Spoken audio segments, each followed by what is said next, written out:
Hello everyone, I'm Asher Westrop-Evans and today is December 9th, 2024. This is the live daily briefing of the Israeli Citizen Spokesperson's Office, and we're live on Instagram, X, YouTube, and LinkedIn, and available afterwards wherever you get your podcasts. So please start submitting questions in the chat, and as always, like and subscribe in order to help us to reach out to that wider audience. It genuinely makes a difference.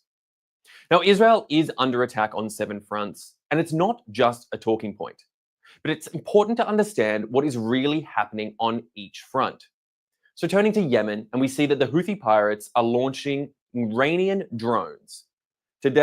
Just today, they launched one that traveled up the Red Sea, then flew across Egypt, turned east into the Mediterranean Sea, and was detected too late as it approached Israel. The drone struck in an apartment building in the Israeli town of Yavne earlier today, causing serious damage, but thankfully, nobody was injured. In Lebanon, just yesterday, 4 IDF reservists were killed. They were scanning a tunnel in southern Lebanon when a cache of Hezbollah weapons detonated. Yes, Hezbollah still has weapons in southern Lebanon. Hezbollah has not disarmed, which is what the ceasefire deal demands, and Hezbollah is continuing to violate the deal because it has not disarmed. In Gaza, Hamas continues to fight. Hamas continues to attack Israeli soldiers, and of course, it continues to hold Israeli hostages. In Syria, the whole world is watching, but Israel can't just watch. Syria shares a border with Israel. Syria is one of the 7 fronts through which the Iranian regime has attacked Israel, and Israel is watching the situation in Syria extremely closely. The regime of Bashar al-Assad has fallen. Assad was a key ally of Russia and has fled into Russia, his regime left in tatters. Assad also had a very close relationship with the leaders of the Islamic Republic of Iran. With Assad out of Syria, Iran has lost an important part of its axis of resistance against Israel. Now, for years, Assad allowed Iranian weapons to pass through Syria on their way to Hezbollah in southern Lebanon. And Hezbollah was a key pillar fighting for Assad during the Syrian civil war. With the Assad regime removed, now Hezbollah will have trouble rearming because the route that Iranian weapons must travel through is blocked. But everyone is asking, what comes next in Syria? Well, we don't have a crystal ball, but I will point out that Israel shares a border with Syria. There is a buffer zone in Syria next to the Israeli border. It's been there since 1974 after the Yom Kippur War. The buffer zone kept the two sides apart, but now the Assad regime is gone.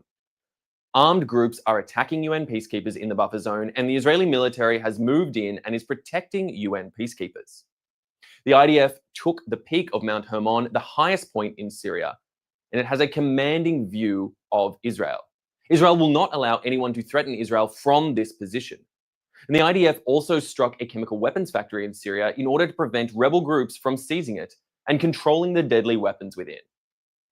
Israel has no desire to intervene in the internal conflict in Syria, but it will not allow anyone in Syria to threaten Israel. Israel wants peace with Syria.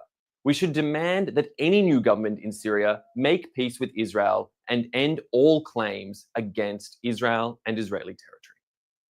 Now, finally, there is a must-read article in the New York Times today. The headline reads, "Records seized by Israel show Hamas presence in UN schools." This news article should remove all doubt from anyone's mind that UNRWA is, in fact, as Israel has said for a long time, a Hamas front that must be dismantled.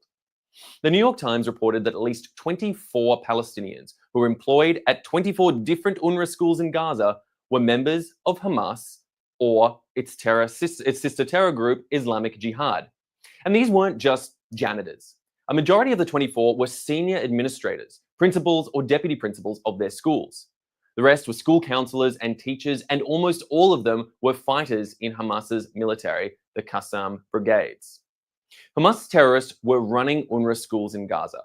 UNRWA serves as a Hamas front, and most of the terrorists who invaded Israel on October 7th were alumni of UNRWA schools in Gaza. UNRWA teachers participated in the massacre, and the head of the UNRWA Teachers Union in Lebanon was a senior Hamas terrorist. The overlap between Hamas and UNRWA is enormous. UNRWA is a political organization that is pretending to be a humanitarian organization, and UNRWA has proven it cannot be left in charge of Gaza's future. With all this being said, let's now take some questions from our audience watching live. Thank you, Asher. Our first question is from X. There have been reports that Qatar has resumed its mediation of hostage negotiations between Israel and Hamas. Are you optimistic or pessimistic that a hostage deal will happen? Look, this is a tough question to ask so far, into the war as we've seen it now, almost 15 months 14 months rather, as it stands into the war. It is impossible to know whether this new round of negotiations will yield the sort of outcomes that we hope with the return of the hostages from Hamas. But I will say it does breathe some air, and some have been reporting some momentum back into conversations around whether or not we truly will see an outcome and a change in the status quo when it comes to the hostage situation. Again, we simply hope and pray that this time does yield results, but unfortunately, we've seen the likes of Qatar, take over as mediators in the past and yielded very little in terms of results. So we'll see if this time is any different. Our next question is from Sophie on Instagram. With Assad out of the picture, is Israel still fighting a 7-front war, or is it now a 6-front war?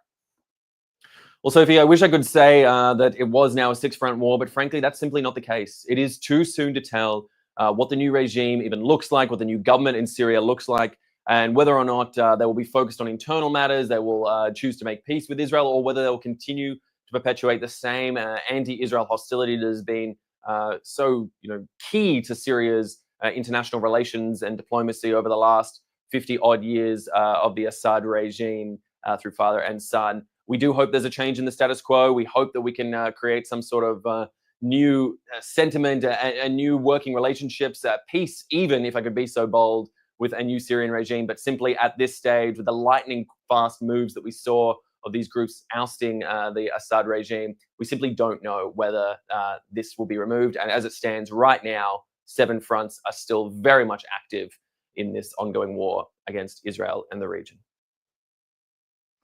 This next question is from Sarah on YouTube. Is there any sign that the government of Lebanon is going to disarm Hezbollah? Sarah, at the moment, frankly, the short answer is no.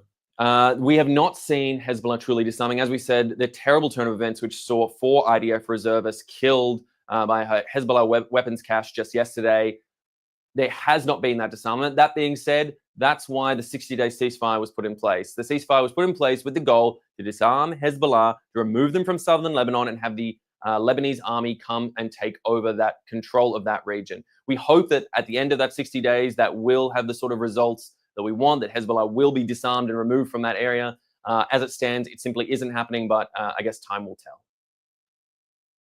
Thank you. This is our final question from Jason on Instagram. There are reports in America that the U.S. has been involved in targeting ISIS in Syria over the weekend.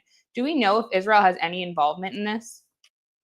Operationally, Israel does not publish what it is and is not involved in. As we've seen, we are aware of Israel taking some actions in Syria to reinforce and fortify its defenses there in the buffer zone, to ensure that some of those chemical weapons factories do not fall into the hands of rebel groups with questionable control and resources, and those sort of weapons be distributed widely. I mean, just the thought of that is simply horrific. The idea of chemical weapons being distributed widely throughout Syria and various armed groups of questionable affiliations.